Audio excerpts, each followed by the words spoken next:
le revenu de base est financé par une ponction sur la répartition des biens, soit par l'impôt sur les revenus, soit par un impôt sur la consommation, par exemple.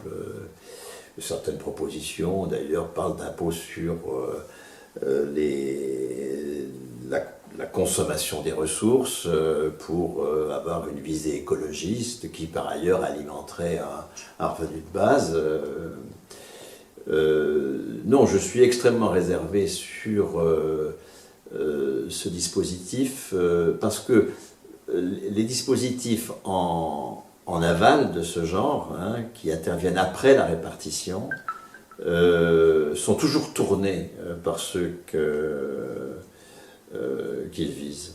Normalement, l'impôt doit viser les plus riches, or les plus riches sont ceux qui sont les plus capables d'y échapper. Donc ça ne sert à rien.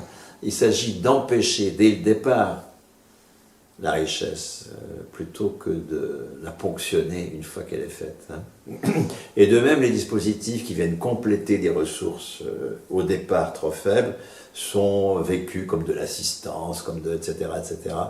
Et finalement ne sont pas viables. Donc, cela dit, la cotisation n'est pas en soi non capitaliste. Parce que vous pouvez avoir une cotisation du type alimentation régulière au fur et à mesure de mes performances sur le marché du travail ou sur le marché des biens et services d'un compte personnel. C'est tout le projet du CPA. Oui.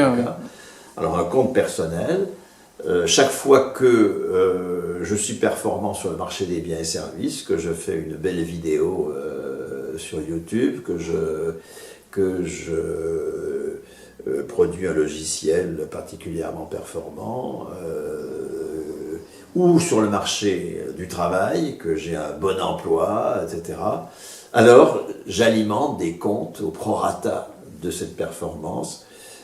J'ai des points qui vont me valoir des droits à formation, des droits à retraite, des droits à la santé, des droits au congé.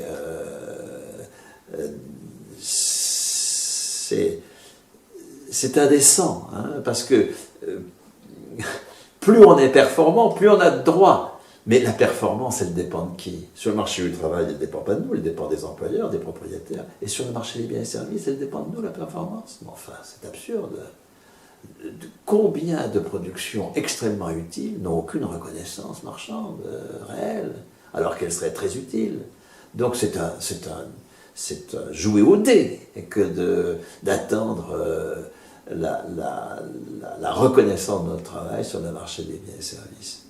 Non, notre reconnaissance comme producteur doit être déconnectée et du marché des biens et services et du marché du travail. Et ça, seule la cotisation qui finance des salaires,